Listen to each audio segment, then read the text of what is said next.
అందరికీ నమస్కారం అండి. పిలిస్తే పలికే దైవము ఆ బోళా శంకరుడు. శివుడికి సోమవారం రోజు అభిషేకం చేసి మారేడు దళాలు గనక సమర్పించినట్లయితే శివయ్య అనుగ్రహాన్ని చాలా తొందరగా పొందవచ్చు. శివుడికి అభిషేకం చేసేటప్పుడు కొన్ని జాగ్రత్తలు తీసుకోవాలి. అలాగే కొన్ని వస్తువులతో శివుడికి అభిషేకం చేసినట్లయితే అనేక మంచి ఫలితాలొస్తాయి. సోమవారం రోజు శివుడికి వేడితో అభిషేకం చేస్తే ఎలాంటి ఫలితాలొస్తాయో ఈ వీడియోలో మనం తెలుసుకుందాము. ముందుగా ఓం నమ శివాయ అని కామెంట్ చేయండి. మీరు గనక మా ఛానల్ మొదటిసారి చూస్తున్నట్లయితే వెంటనే సబ్స్క్రైబ్ చేసుకోండి. పక్కనే ఉన్న బెల్ ఐకాన్ని యాక్టివేషన్ చేసుకుంటే మేము పెట్టే వీడియోలన్నీ కూడా మీకు ముందుగానే నోటిఫికేషన్గా వస్తాయి. ఇక లేట్ చేయకుండా వీడియోలోకి వెళ్ళిపోదాము. శివుడికి అభిషేకం చేయటం ద్వారా అష్టైశ్వర్యాలు పొందవచ్చు అని చెప్తుంటారు.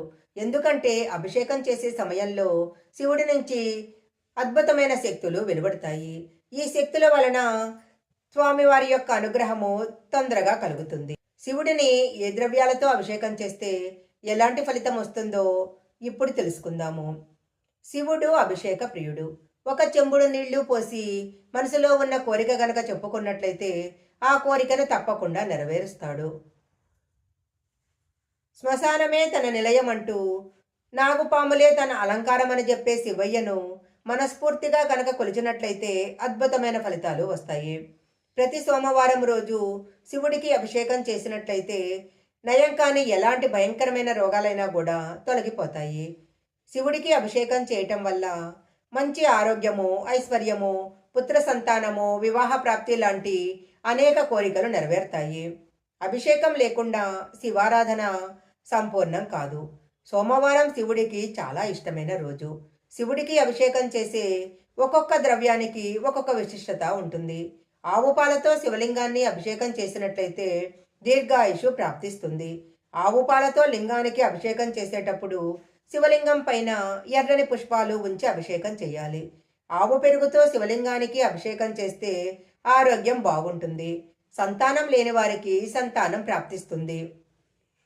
ఆవు నెయ్యితో శివలింగానికి అభిషేకం చేస్తే ఊహించని ఐశ్వర్యం కలుగుతుంది. ఆవు నేతితో అభిషేకం చేసేటప్పుడు శివలింగం పైన మల్లెపూలు ఉంచి అభిషేకం చేయాలి. పంచదారతో శివుడికి అభిషేకం చేసినట్లయితే జాతకంలో ఉన్న దోషాలన్నీ కూడా తొలగిపోతాయి. చెరుకు రసంతో శివలింగానికి అభిషేకం చేస్తే జీవితంలో ఉన్న కష్టాలన్నీ తొలగిపోయి అఖండ రాజయోగం సిద్ధిస్తుంది. కొబ్బరి నీళ్లతో శివలింగానికి అభిషేకం చేస్తే సర్వసంపద వృద్ధి చెందుతుంది. కొబ్బరి నీళ్లతో శివుడికి అభిషేకం చేసేటప్పుడు శివలింగం పైన చామంతి పువ్వును పెట్టి అభిషేకం చేయాలి. గంగాజలంతో శివుడికి అభిషేకం చేస్తే అష్టైశ్వర్యాలను శివుడు ప్రసాదిస్తాడు. శివలింగం పైన జలాభిషేకం చేసేటప్పుడు మారేడు దళాలు ఉంచి అభిషేకం చేయాలి. తేనెతో శివలింగానికి అభిషేకం చేస్తే అప్పుల బాధలు తీరిపోతాయి. విభూతిని నీటిలో కలిపి ఆ నీటితో శివలింగానికి అభిషేకం చేస్తే మనం తెలియక చేసిన పాపాలన్నీ తొలగిపోతాయి. పుష్పాలతో శివుడికి అభిషేకం చేస్తే ఆస్తిపాస్తులు రెట్టింపు అవుతాయి. బిల్వదళాలతో శివుడికి అభిషేకం చేసినట్లయితే మీ కుటుంబం అంతా ఆయురారోగ్యాలతో ఎప్పుడూ సంతోషంగా ఉంటారు. నువ్వుల నూనెతో శివలింగానికి అభిషేకం చేస్తే మృత్యుదోషం తొలగిపోతుంది. ఎలాంటి గండాలు రాకుండా సంతోషంగా ఉంటారు. నువ్వుల నూనెతో శివాభిషేకం చేసేటప్పుడు శివలింగం పైన మందార పువ్వులు ఉంచాలి. బంగారు జలంతో శివలింగానికి అభిషేకం చేస్తే ఏలినాటి శని దోషాలు తొలగిపోతాయి. దరిద్రం అంతా కూడా తొలగిపోయి సంపద పెరుగుతుంది. అన్నంతో శివలింగానికి అభిషేకం చేస్తే సుఖవంతమైన జీవితం ప్రాప్తిస్తుంది. ద్రాక్షారసంతో శివలింగానికి అభిషేకం చేస్తే కోరిన కోరికలు నెరవేరుతాయి.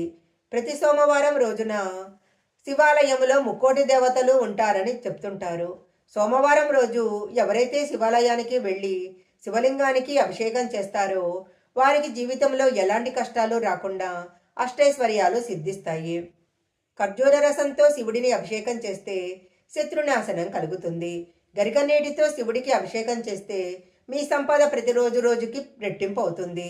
నేరేడు పండ్ల రసంతో శివుడికి అభిషేకం చేస్తే 7 తరాల ఐశ్వర్యం లభిస్తుంది.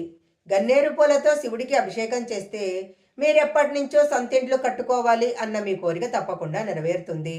జాజి పూలతో శివుడికి అభిషేకం చేస్తే వివాహం కాని వారికి మంచి సంబంధం కుదురుతుంది.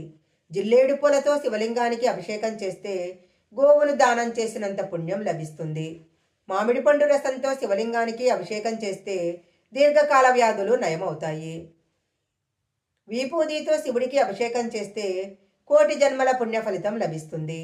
శివుడికి అభిషేకం చెయ్యాలి అంటే శివాలయానికి వెళ్ళటమే కాదు, మన పూజా గదిలో చిన్న శివలింగాన్ని ఏర్పాటు చేసుకొని ప్రతిరోజు అభిషేకం చేయవచ్చు.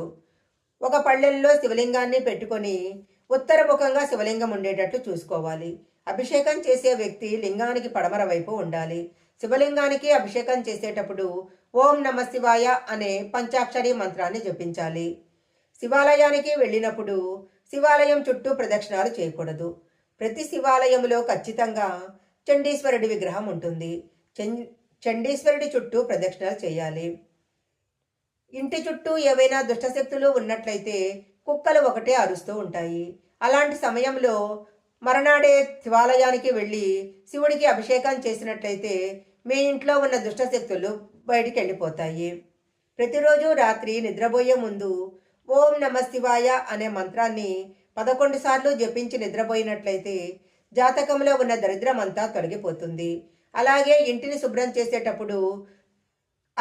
ఇంటిని చీపురుతో శుభ్రం చేసేటప్పుడు కూడా ఓం నమ శివాయ అనే మంత్రాన్ని జపిస్తూ ఇంటిని శుభ్రం చేస్తే శనీశ్వరుడు బయటికి వెళ్ళిపోవటం జరుగుతుంది. శివుడికి ఇష్టమైన సోమవారం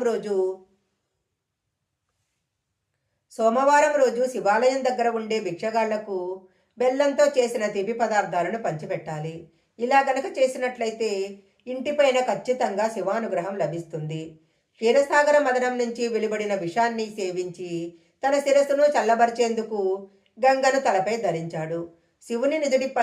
శివుని నుదుటిపైన మండుతున్న 3వ కన్ను ఉంటుంది. అందువలన శివునికి అభిషేకం చేయటం వల్ల శివుని యొక్క 3వ కన్ను చల్లబడుతుందని పురాణాల్లో చెప్పబడింది. శివుడికి అభిషేకం చేసేటప్పుడు కొన్ని నియమాలను తప్పకుండా పాటించాలి. కొంతమంది పాల ప్యాకెట్లలో పాలను నేరుగా శివలింగం మీద పోస్తూ ఉంటారు. అలా చేయకూడదు. ప్యాకెట్లో పాలను గ్లాసులో పోసుకొని అప్పుడు శివలింగం మీద అభిషేకం చేయాలి. శివలింగానికి అభిషేకం చేసేటప్పుడు పసుపు కుంకాలను సమర్పించకూడదు. శివలింగంలో ఈ వీడియోలో చెప్పిన విధంగా సోమవారం రోజు ఈ నియమాలన్నీ పాటించి శివాభిషేకం చేసినట్లయితే సకల దోషాలు తొలగిపోయి అష్టైశ్వర్యాలు సిద్ధిస్తాయి. ఈ వీడియో కనుక మీకు నచ్చినట్లయితే లైక్ చేయండి, షేర్ చేయండి. ఇలాంటి మరిన్ని వీడియోల కోసం మా ఛానల్ సబ్స్క్రైబ్ చేసుకోండి. పక్కనే ఉన్న బెల్ ఐకాన్ని యాక్టివేషన్ చేసుకుంటే మేము పెట్టే వీడియోలన్నీ కూడా మీకు ముందుగానే నోటిఫికేషన్గా ఉన్నాయి. ఈ వీడియో కనుక మీకు నచ్చినట్లయితే లైక్ చేయండి, షేర్ చేయండి. ఇలాంటి మరిన్ని వీడియోల కోసం మా ఛానల్ సబ్స్క్రైబ్ చేసుకోండి. పక్కనే ఉన్న బెల్ ఐకాన్ని యాక్టివేషన్ చేసుకుంటే మేము పెట్టే వీడియోలన్నీ కూడా మీకు ముందుగానే నోటిఫికేషన్గా వస్తాయి. మరొక మంచి వీడియోతో మళ్ళీ కలుసుకుందాం.